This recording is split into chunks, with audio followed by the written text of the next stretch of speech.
Fragrance YouTubers every year when they meet up at the Excense event in Milan.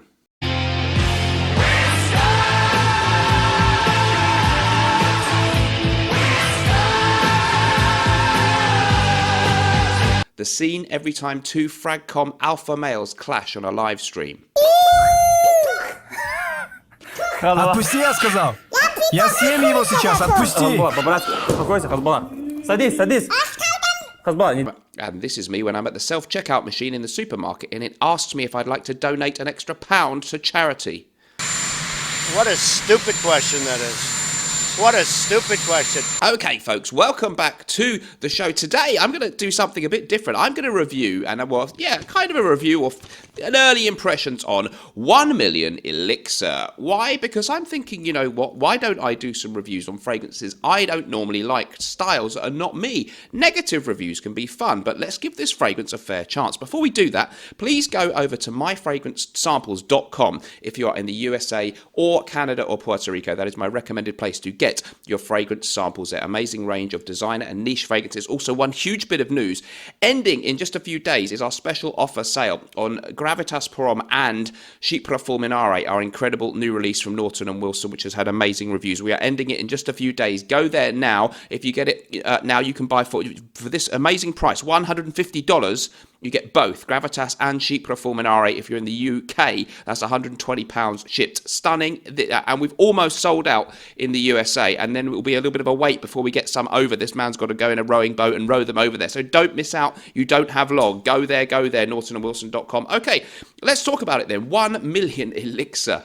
Oh my God, unless you've been living under a rock, you must be well aware that earlier this last year, 2022, 1 million Elixir, the latest in the gaudy Gold Bar branded fragrance line, has hit the scene, and it got some pretty positive reviews from a lot of people, a lot of other influencers online. Now, of course, on my show here, if you're one of my regular viewers, both of you, hello, you'll know that I tend to lean more towards the sort of drier smells, not so much the sweet things. So I like fresh green things, bergamot, lavender, aromatic fougères, old school chypres, some more modern stuff too. But I tend not to lean towards these kind of, let's say, it could be regarded as bubblegum type or even clubbing scents. Okay, these kind of fragrances don't tend to appeal to me. And to be honest with you, yeah, the gaudiness of that tacky plastic gold bar effect bottle, which 1 million and so many of its flankers have had. Things like Paco Rabanne Invictus. It seems to be Paco Rabanne, the repeat offender here.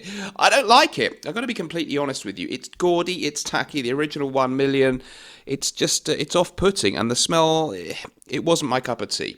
But let's give this fragrance a chance. Now, as I'm not in the USA and I can't order from myfragrancesamples.com, of course, I order from the UK's number one fragrance site, and that is Fragrance Samples UK. So that's where I've got my sample, which came very quickly, just a 1 ml sample. 1 ml's actually plenty to try something out. Just been trying it today, so this isn't an in-depth Robeso 8 style review where I've worn it for 6 months. I'll give you the note listing. So 1 million Elixir.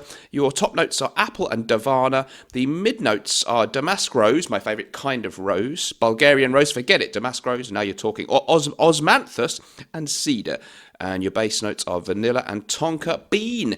Okay, so, I mean, of course, 1 million has had a lot of different flankers. It first came out, the original version, 2008. There's a famous Katie Puckrick review where she kind of outlines pretty much the same kind of stuff I think about it. It doesn't really float my boat. When you do battle your way through that crazy candy apple, it does smell good with that leather, that sweet leather, for about 5 minutes. And then it smells cheap.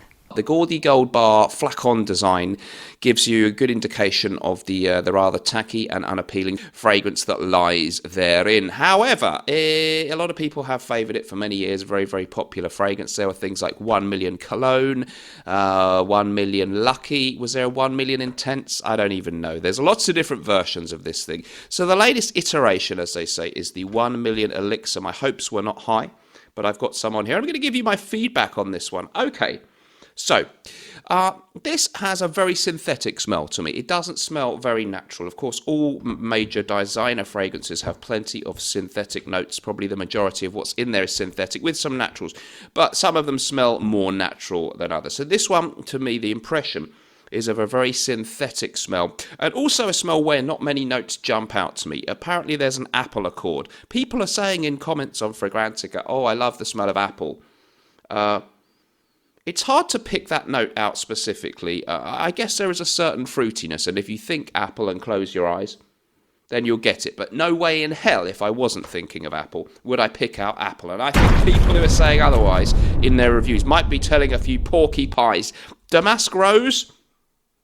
I don't pick it out specifically. I just get this smell, this 1 million-y smell, which reminds me of my few brief times trying the old one. It smells kind of sweet. It smells a little bit woody, sweet. Tonka, I can smell tonka and vanilla, which is very popular, a combo in masculine fragrances these days. To be honest with you, it smells quite pleasant. I can see it being quite enticing.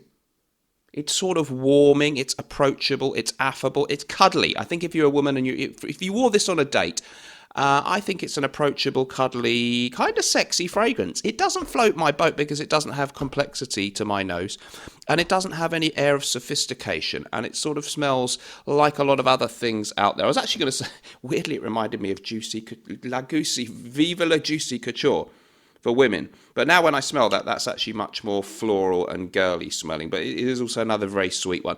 To be completely honest with you, I haven't got a lot for you here, guys. This fragrance is quite pleasant. It's just not my cup of tea. If you want to go and buy this, go. It's up to you. You want to buy it, go and buy it. You want to buy it, you buy it. You don't want to buy it, don't buy it. They give me jack shit. Jack shit. Jack shit. It makes no difference to my life. I think it's a perfectly pleasant, actually nice enough fragrance. If I had a choice between going out, let's say on a date, if I had a date, stranger, let's suspend disbelief there a minute and imagine that happened. I had a date with a woman and I had a choice between going with no fragrance or wearing this. I'd wear a little bit of this. I can't give you a terrible slamming this review. It's quite nice. It's a 6 out of 10 for me. I don't know about performance because I've only been wearing it today. I think apparently it performs okay. Not bad. Not my cup of tea, not my scene, but it's all right. Hey, if you like this kind of thing, let me know down there in the comments. Please subscribe to the channel. I'll try and pick some fragrances I can really slam, but I with the best will in the world, I can't do it with this one. It's okay. Doesn't float my boat. What do you think about that? Let me know down there. Remember, whatever you're doing in life, let's project. And even though life may stink, at least we can always smell good. And although I don't love this, you would smell reasonably good if you wore it. See you next time. Bye-bye.